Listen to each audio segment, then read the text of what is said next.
다들 지나시죠? 네, 하루하루 하나님의 품 안에서 기쁨과 감사의 삶을 살아가시게 되기를 바랍니다. 어떤 책에서 이런 얘기를 읽었습니다. 어느 지역에 이제 두 교회가 있었는데요. 양 교회 다 목사님이 새로 부임하셨습니다. 근데 나이도 엇비슷하고 또 신학교도 같은 신학교에서 공부하신 목사님들이 비슷한 때 두 교회에 부임을 하셨다고 합니다. 그런데 이제 양쪽 교회 성도들이 새로운 목사님에 대한 기대를 크게 가지고 또 열심히들 이제 하노라고 했는데 한 5, 6년 지나니까 그 결과가 서로 달랐다고 합니다. 한쪽 교회는 사람들이 점점 많이 오시고 그리고 예배 자리가 그득하게 찼는데 한쪽 교회는 점점 자리가 비고 썰렁해지더라는 것입니다.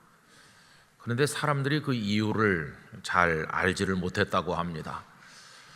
두 분 다 공부도 할 만큼 했고 두 분 다 나이도 비슷하고 같은 신학교에서 공부하시고 다 흠결이 없는데 다 훌륭해 보이는데 왜 한쪽 교회는 자리가 점점 그득해지고 성도들의 얼굴이 밝아지는 반면에 한쪽 교회는 그렇지 못할까?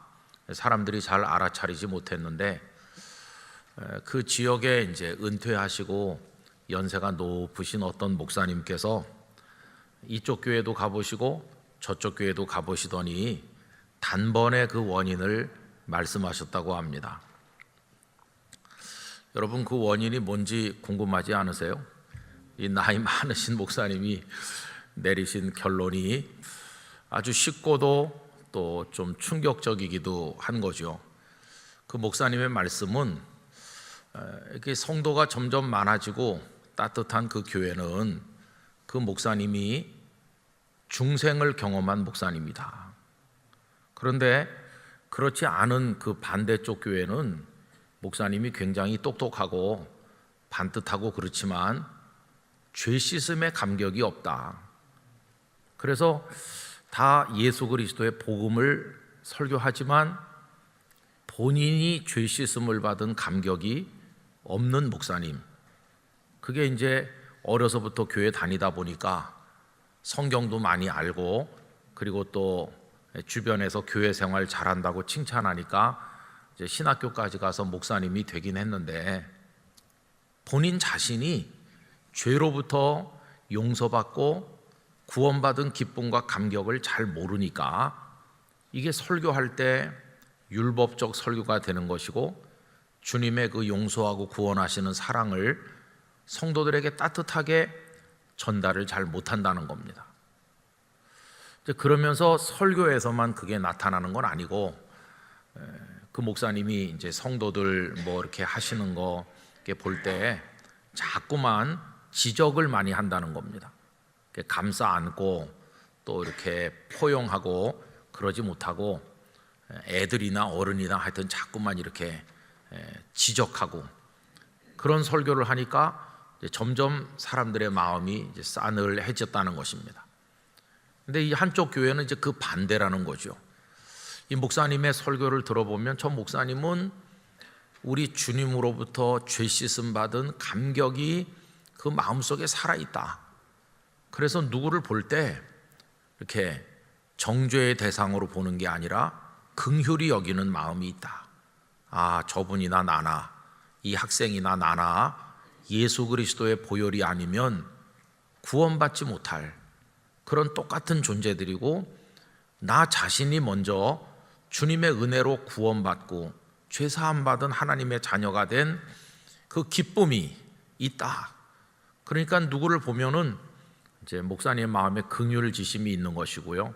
그리고 말씀을 전할 때도 그 하나님의 은혜를 갈망하고 성도들이 그 은혜를 받기를 간절히 바라는 그런 마음으로 말씀을 전하기 때문에 거기 하나님의 성령의 역사가 있어서 성도들이 들어와서 예배 자리에 앉기만 해도 마음이 푸근하고 각박한 세상에서 어려움 겪으면서 살았는데 주님의 품에서는 나 같은 죄인도 받아주시는구나. 성도들이 와서 위로받고 새로운 용기를 가지게 되고 그 주님의 구속의 은총에 대해서 기뻐하면서 나가게 되더라는 것입니다. 여러분, 그 연세 높으신 목사님의 그 평가가 어떻게 생각되세요? 그러니까 우리가 똑같은 66권 성경 말씀을 읽고 똑같이 예배드리고 똑같은 신앙생활을 하고 있는 것 같지만은 주님의 보혈을 아는 사람과 그 보혈의 능력을 통과한 사람과 그렇지 않은 사람 사이에는 큰 차이가 있는 거죠. 우리 복음서 말씀을 전후로 해서 급격한 삶의 변화를 경험하신 분들이 많이 있지만은 빼놓을 수 없는 분이 베드로이시죠. 여러분, 베드로 사도께서는 얼마나 그 성격이 불같고 살벌했었는지 겟세마네 동산에서 예수님을 잡으러 온 그 사람들을 봤을 때 베드로가 어떤 행동을 했나요? 그가 칼을 빼가지고 휘둘렀어요. 그래서 대제사장의 종의 귀를 뱄는데 그 사람이 말고라는 사람이죠. 그러니까 베드로는 조금 전에 그 다락방에 있을 때만 해도 내가 절대로 주님을 버리지 않겠다 이렇게 말했고, 그거는 빈말은 아니고 실제로 그렇게 의지가 담긴 말을 했었고 그 생각도 사실이었어요. 그러니까 예수님을 잡으러 몰려든 사람들을 볼 때 분노가 치밀어 가지고 칼을 빼든 거죠. 그런데 예수님께서는 칼을 드는 사람 칼로 망한다 그러면서 그 말고의 귀를 이제 치료해 주신 얘기가 나오지 않습니까? 근데 결국 베드로는 어떻게 됐나요? 그렇게 분기탱천해서 칼을 빼서 휘두르기까지 했음에도 불구하고 그는 예수님을 버리고 도망했고, 단지 버리고 도망했을 뿐만 아니라 얼마 후에는 예수님을 모른다고까지 3번이나 말하는 그런 지경에 떨어졌습니다. 그러니까 그는 어떤 사람을 볼 때 칼을 휘두르는 사람이었어요. 칼을 휘두르는 사람. 아니, 너희들이 내가 사랑하는 주님을 잡으러 왔어? 이 나쁜 놈들. 그런 구조 안에 그가 있는 거죠. 그러니까 칼을 휘두르는 사람이었어요. 자, 그런데 이제 오늘 읽은 본문에서 보면 지금 베드로 사도와 요한을 통해서 우리 주님의 권능이 나타났죠. 성전 미문에 앉아서 구걸하던, 나면서부터 걷지 못했던 이 불쌍한 사람이 예수 그리스도의 이름으로 일어나서 걷게 됐어요. 사람들이 깜짝 놀래가지고 솔로몬 행각으로 몰려들었고 그 수가 엄청났어요. 나중에 그 4장에 내려가 보면 그날 베드로의 전하는 말씀을 듣고 5천이나 더했다고 그랬으니까 그 굉장히 많은 사람들이 말씀을 들은 겁니다. 그런데 이 베드로가 그들을 누구라고 부르냐 하면은 이스라엘 사람들아 이렇게 부릅니다. 여러분, 오늘 본문 12절을 보십시오. 베드로가 이것을 보고 백성에게 말하되 이스라엘 사람들아 이렇게 부르잖아요. 그 이스라엘 사람이라고 불린 지금 베드로 앞에 잔뜩 모여있는 그 사람들이 어떤 사람들입니까? 예수님을 십자가에 못 박은 사람들이거든요. 그래서 그 밑에 내려가서 쭉 보시면 여러분 13절, 아브라함과 이삭과 야곱의 하나님 곧 우리 조상의 하나님이 그의 종 예수를 영화롭게 하셨느니라. 너희가 그를 넘겨주고 빌라도가 놓아주기로 결의한 것을 너희가 그 앞에서 거부하였으니 너희가 거룩하고 의로운 일을 거부하고 도리어 살인한 사람을, 그 살인한 사람이 누구겠어요? 바라바죠. 바라바를 놓아주기를 구하여 생명의 주를 죽였도다 이렇게 말하죠. 그러니까 지금 베드로 사도께서 이스라엘 사람들아 하고 부르는 그들이 어떤 사람이냐 하면은 예수님을 십자가에 못 박으라고 넘겨준 사람들, 그리고 빌라도가 나와서 이 예수를 놓아주랴 바라바를 놓아주랴 그랬을 때 바라바를 놓아주고 예수는 죽이라 이렇게 소리 질렀던 사람들, 그들이 지금 앞에 있는 거예요. 그러면 겟세마네 동산에서 칼을 빼들러 휘두를 때 베드로라면 그 앞에 있는 사람들이 어떻게 보일까요? 원수로 보이겠죠. 원수. 너희들이 바로 내 사랑하는 주님을 죽인 작자들이다. 너희들은 나쁜 놈들이다. 너희들은 원수다. 저주받아 마땅하다. 저주를 받으라. 이렇게 했을 거 아니겠어요? 근데 베드로가 딴 사람이 됐어요. 베드로가 뭐라고 얘기를 하느냐 하면, 여러분 17절 말씀에 우리 가서 다 같이 읽어봅시다. 형제들아, 너희가 알지 못하여서 그리하였으며 너희 관리들도 그리한 줄 아노라. 여러분 여기 17절 말씀 속에 벌써 뭔가 베드로가 다르게 말하잖아요. 당신들이 큰 잘못을 했어요. 아니 어떻게 생명의 주를 죽일 수가 있습니까? 이렇게 말해놓고는 그 다음에 하는 말이, 아유, 그런데 다 몰라서 그랬겠죠. 알지 못하여서 그랬다는 거예요. 몰라서 그랬겠지요 라고 하는 말은 지금 어떤 가능성이 있습니까? 용서받을 가능성이 있다는 거예요. 모르고 한 거니까. 그러면 지금 겟세마네 동산에서 분노로 칼을 휘두르던 베드로의 모습하고 너무 많이 다르잖아요. 겟세마네 동산의 베드로 같았으면은 저주받으라고 소리를 질러야 되는 거죠. 근데 지금 베드로는 좀 달라졌어요. 그들에게 미소 지으면서 부드럽게 말하는 거예요. 아, 다 몰라서 그랬겠지. 몰라서. 그러니까 그 말투가 몰라서 그랬으니까 그다지 심각한 죄는 아니다 하는 식으로 약간 조금 이렇게 부드럽게 말하고 있잖아요. 그러더니 그 말이 어디로 이어집니까? 18절 말씀에 19절 말씀에 내려가서 다 같이 읽읍시다. 그러므로 너희가 회개하고 돌이켜 너희 죄 없이 함을 받으라. 이같이 하면 새롭게 되는 날이 주 앞으로부터 이를 것이요. 겟세마네 동산에서는 그들이 아직 예수님을 잡아가지도 않았어요. 잡아가려고 온 것뿐이죠. 그죠? 아직 잡아간 것도 아니고 예수님을 때린 것도 아니고 예수님을 못 박은 것도 아닌데도 분노해가지고 칼을 휘둘렀던 베드로인데, 지금 여기서는 벌써 예수님을 잡아갔고 모욕했고 때렸고 십자가에 못 박고 죽이고 그 짓을 다 했는데도 불구하고 지금 베드로는 굉장히 너그러운 사람으로 바뀌어가지고 몰라서 그랬겠지 이렇게 하면서 당신들 지금이라도 회개하세요. 그러면 새롭게 되는 날이 올 겁니다. 기회가 아직 있어요. 당신들도 끝난 게 아니에요. 새롭게 되는 날이 올 겁니다. 이렇게 지금 말하는 거예요. 그러니까 겟세마네 동산에서의 베드로하고 여기 지금 솔로몬 행각에서 말씀할 때 베드로가 너무나 많이 달라졌다는 걸 알 수 있어요. 마치 딴 사람 같이. 분노의 사람이었었는데 너그럽게 이를 데 없는 사람으로, 괜찮아요, 잘 몰라서 그랬겠지, 그러니 지금이라도 회개하면 새롭게 될 수 있어요. 이렇게. 여러분, 저는 베드로가 이렇게 달라진 것에 참 주목하지 않을 수 없어요. 어떻게 이렇게 사람이 변했을까? 여러분 어떻게 생각하세요? 도대체 무슨 일이 있었길래 그가 이렇게 딴 사람처럼 바뀌었을까요? 다른 게 아니에요. 베드로 자신이 새롭게 되는 체험을 했거든요. 베드로 자신이. 그 어간에 무슨 일이 있었나요? 칼을 휘두를 때만 해도 아주 의협심 넘치는 예수님의 제자였어요. 그렇죠?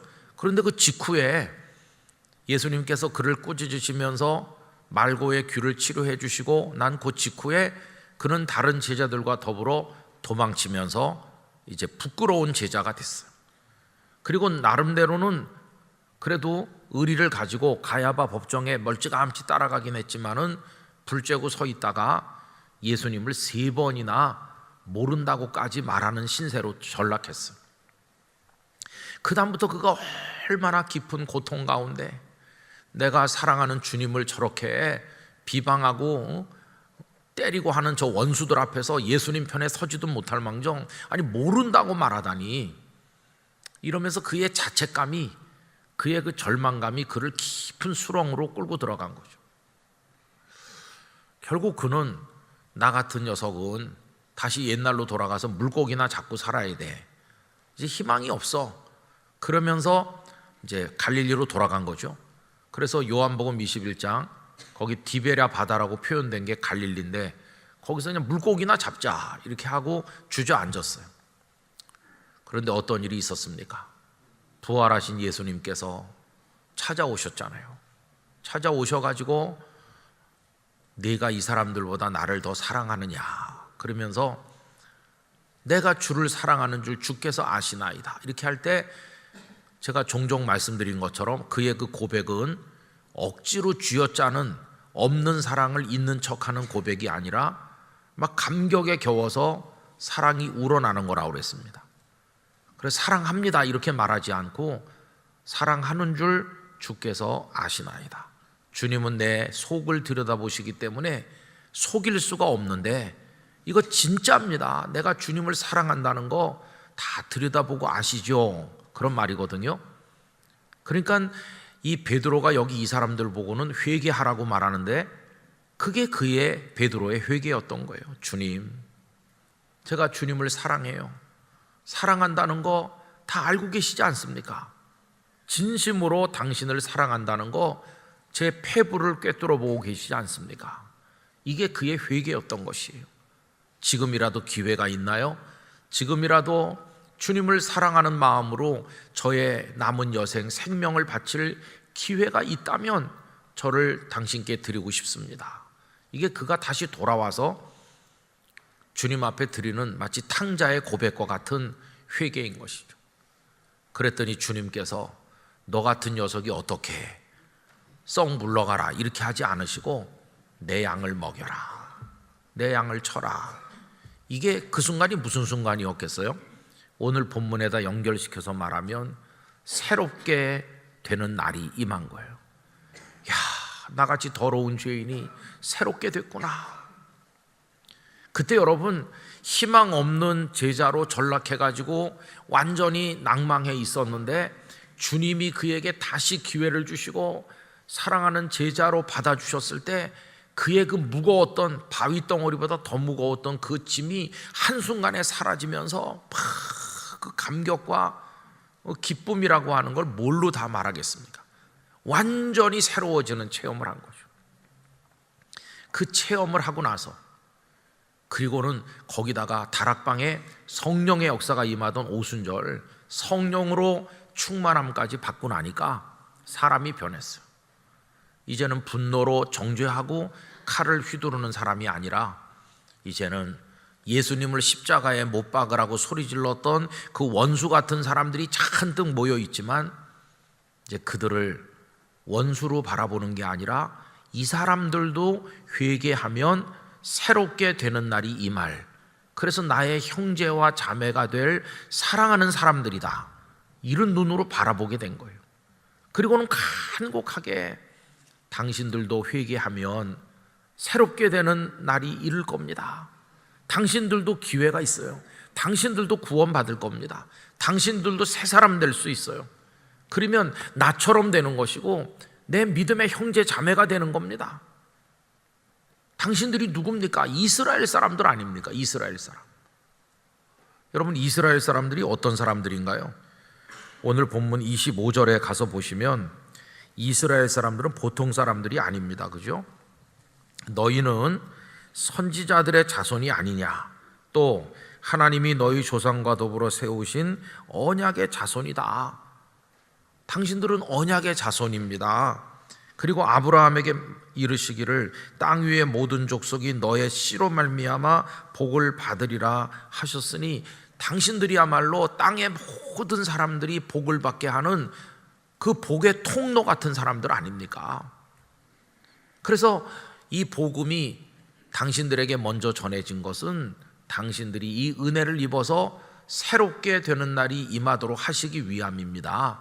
그러니 회개하세요, 이렇게 이야기하는 거죠. 26절 말씀에 가서 보시면요, 하나님이 그 종을 세워 복 주시려고 너희에게 먼저 보내사, 이렇게 말하죠. 너희로 하여금 돌이켜 각각 그 악함을 버리게 하셨느니라. 그 악함을 다 버리고 회개할 수 있는 기회를 주시는 건데 당신들 회개하고 믿음의 사람이 되세요. 그래서 여러분 오늘 이제 11절부터 26절까지 길게 읽었지만 우리의 마음을 울리는 말씀이 바로 그 19절이에요. 19절. 베드로 자신이 새롭게 되는 은혜를 경험했어요. 그리고 그 감격을 가지고 전에 같으면 원수로 대할 그 사람들을 향해서 당신들도 회개하면 새롭게 됩니다. 이 감격을 이야기하는 거예요. 여러분, 교회라고 하는 건 어떤 공동체가 돼야 될까요?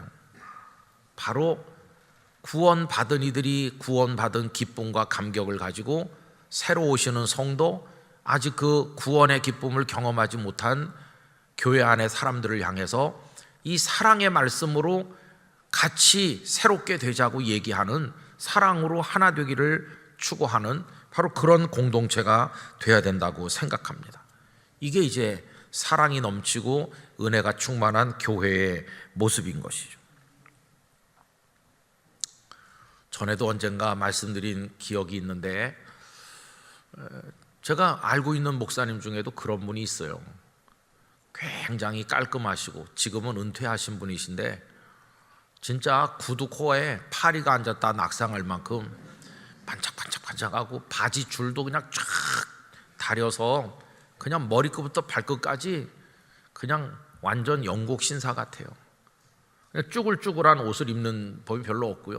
쫙 반듯하시고 그다음 몸매도 늘씬하고 그리고 그냥 총기가 감도는 그런 목사님인데, 그 목사님이 제법 이름 있는 교회 목사님이셨어요. 그런데 그 목사님이 성도들을 어떻게 대했을까요?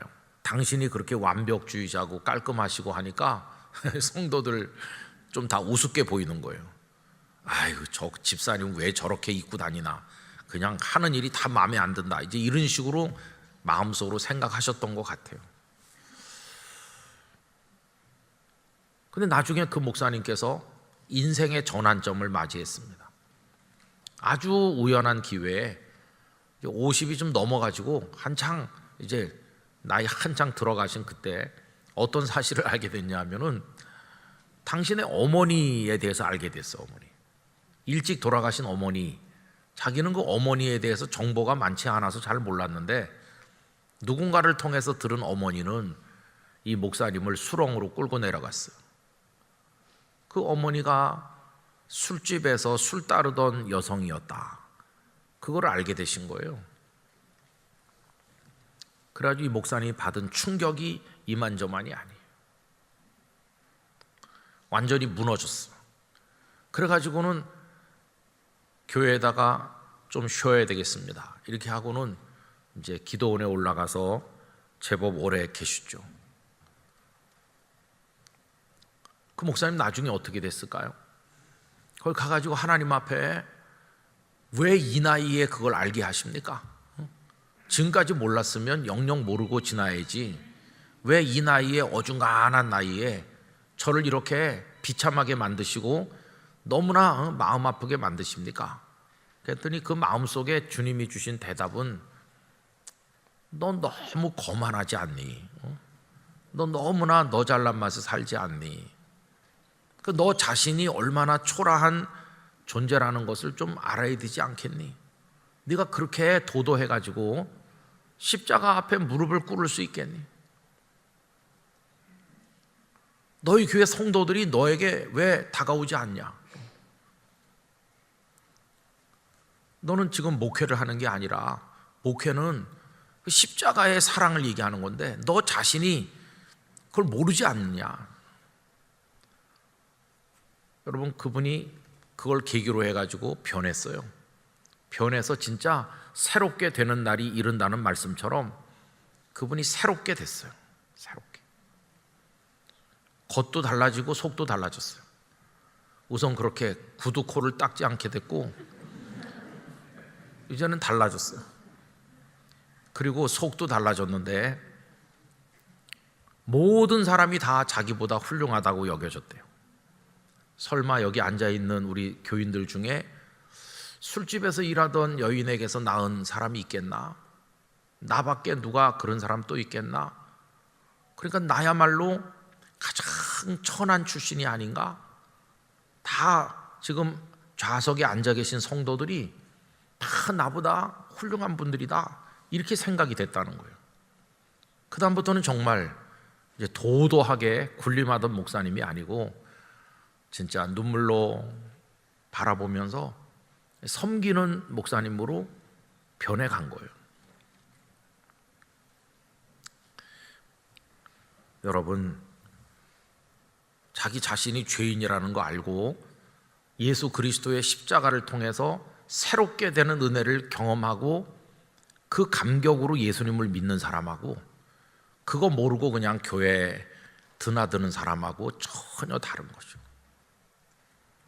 사실 우리 영락교회 같이 이렇게 규모가 좀 있고요, 뭐 여러 가지 이제 부서도 많고 일도 많은 교회는 자칫 잘못하면 이런 조직 속에서 그냥 톱니바퀴 속의 하나처럼 정신없이 돌아가다가 정작 주님의 십자가 보혈의 능력을 체험해보지도 못한 채로 열심히 교회 따라다녔는데 예수님을 믿는 감격 없이 그냥 바쁘기만 하다 끝날까 염려가 되기도 해요.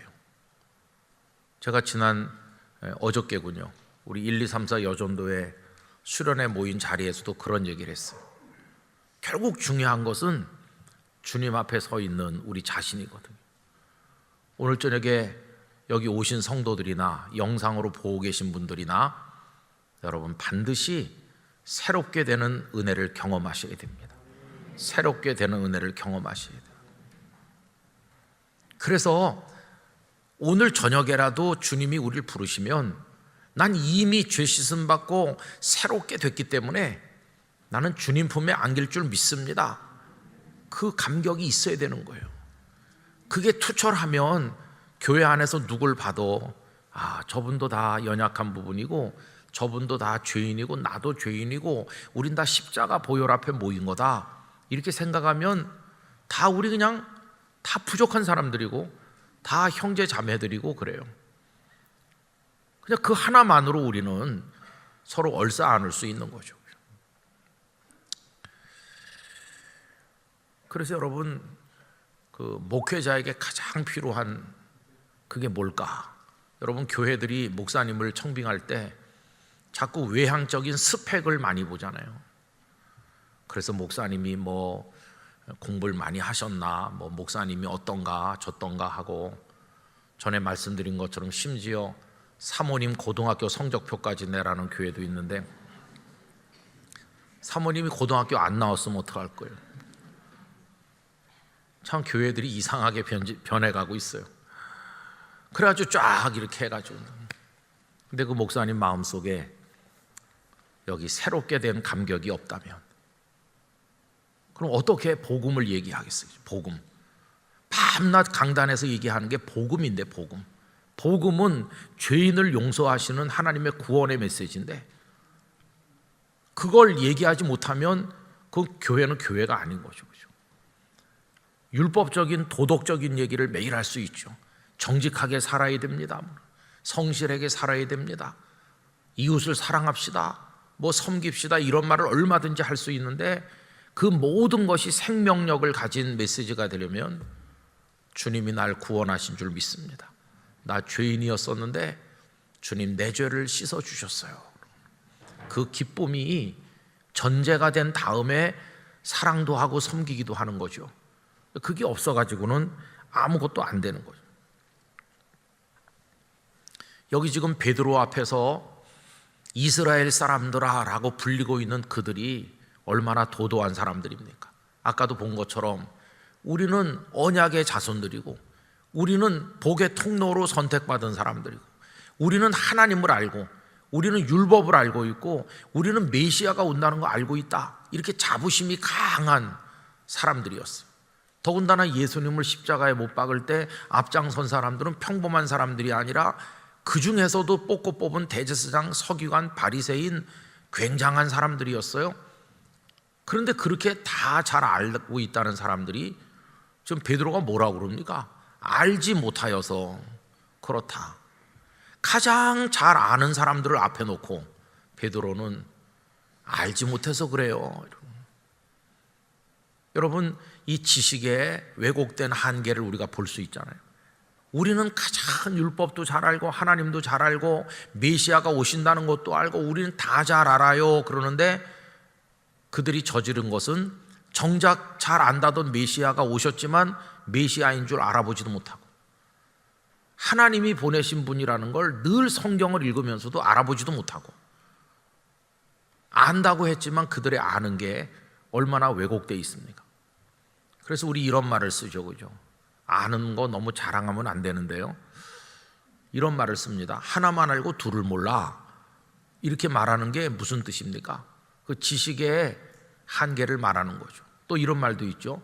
한쪽은 아는데 반대쪽은 몰라.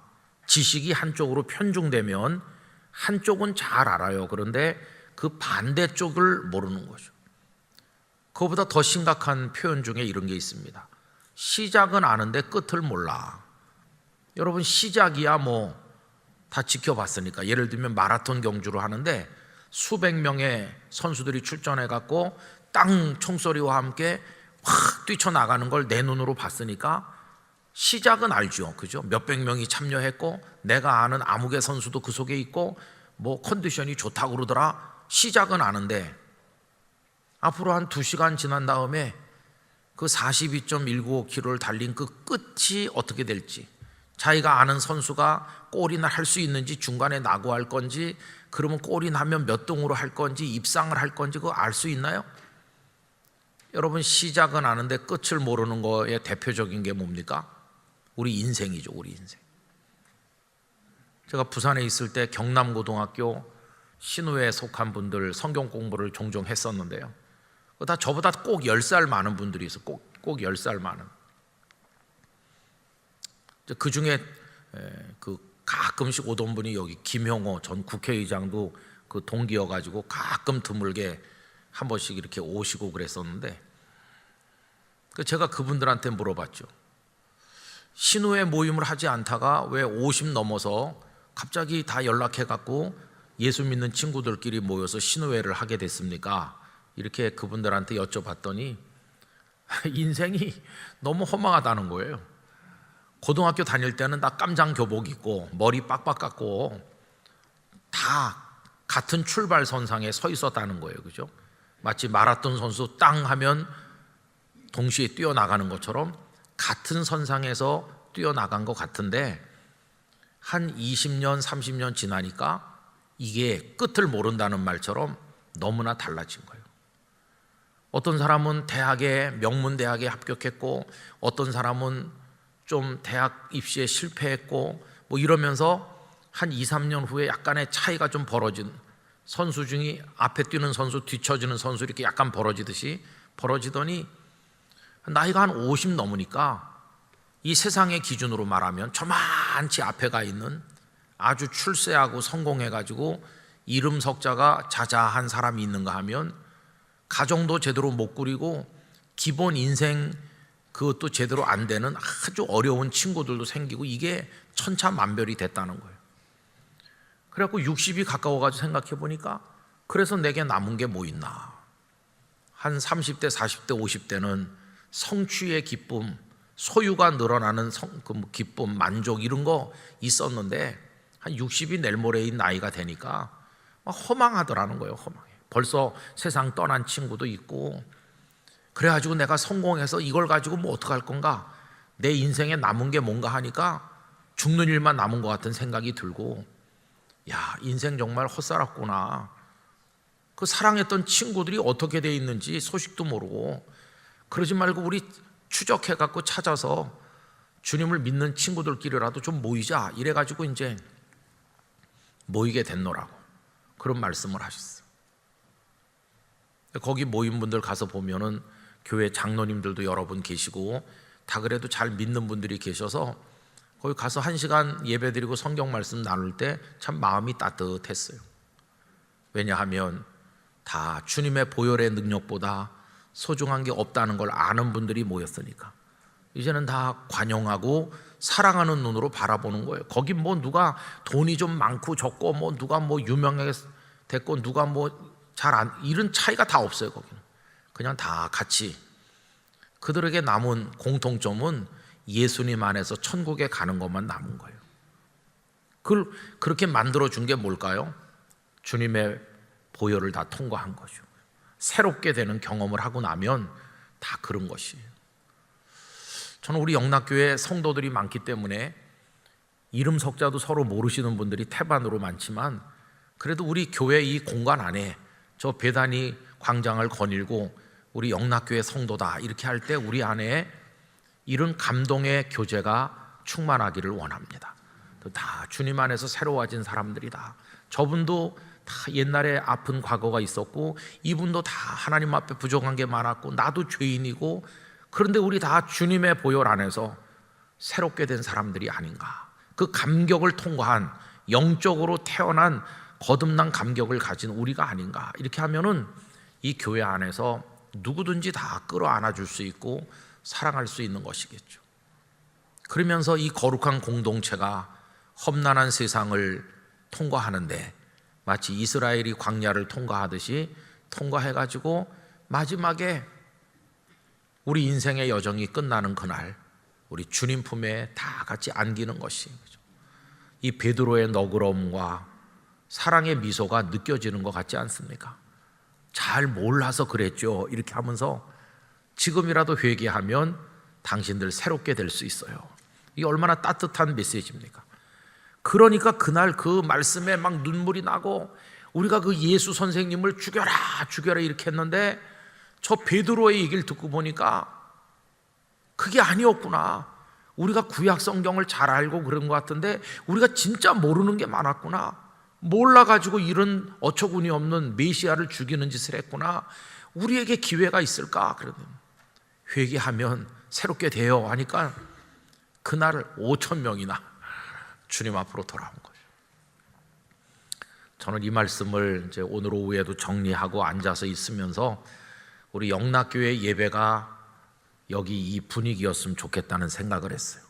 우리 영락교회 예배 들어와서 앉는 분들이 나 같은 죄인이 무슨 희망이 있나 하고 절망 가운데 왔어도 여기 이 말씀을 받고 나갈 때는 새롭게 되는 은혜를 받아가지고 나가면 얼마나 좋을까. 그래서 예배 시간마다 따뜻하고 행복하고, 그 영락교회 예배 가면 뭔지 잘 모르지만 우리를 만지는 역사가 있어. 주님의 손길이 우리 영혼을 어루만지더라. 그런 걸 경험할 수 있는 예배 자리가 되기를 간절히 바라는 것입니다. 우리 다 그런 눈으로 서로를 바라보는 것이죠. 여러분, 이 은혜가 먼저 우리 각자에게 임하기를 축원합니다. 새롭게 되시길 바랍니다. 그 요걸요 그대로 가정으로 가지고 가셔야 되는 거예요. 가정으로 가지고 가셔서 집구석이 왜 이 모양이야 이렇게 하지 마시고, 이 사람도 다 상처가 많고 뭐 우리 애들도 그렇고 다 우리 가족이 지금 새롭게 되는 거다. 주님의 은혜로 이걸 가정 안에서 누리시기를 바랍니다. 가정 안에서. 그러면 서로 정죄하고 막 싸우고 그러지 않을 거예요. 가정 안에서 따뜻한 공동체가 되시고, 다 뭐 연약한 사람들끼리 남편도 되고 아내도 되고 뭐 다 그런 거죠. 다 그렇게 하면서 주님의 은혜 가운데 남아있는 삶을 살아나가는 것입니다. 여러분, 이 따뜻하고 거룩한 감동이 우리 중에 충만하기를 진심으로 축원합니다. 기도하겠습니다. 아버지 하나님, 예수님을 십자가에 못 박으라고 빌라도에게 넘겨주고 바라바를 놓아달라고 말했던, 예수님을 죽이라고 소리질렀던 그들을 앞에 놓고 베드로는 따뜻한 메시지를 전하였습니다. 잘 몰라서 그랬다고 말하면서 회개하면 새롭게 되는 날이 임할 것이라고 하였습니다. 그 메시지가 그들을 녹였고 그들은 성령 안에서 감동받아 하루에 5,000명이나 예수 그리스도께로 돌아왔습니다. 베드로 자신이 새롭게 되는 은혜를 경험했기 때문이었습니다. 오 주여, 저희들도 그러한 감동 속에서 주님을 섬겨나가게 하시고 영락교회가 이 따뜻한 감동이 넘치는 공동체가 되게 하여 주시옵소서. 처음 온 이들도 또 오래 믿은 이들도 다 서로 사랑하는 마음으로 품어주고 우리 안에 거룩한 기쁨이 충만하도록 주여 축복하여 주시옵소서. 예수님의 이름으로 기도드리옵나이다. 아멘.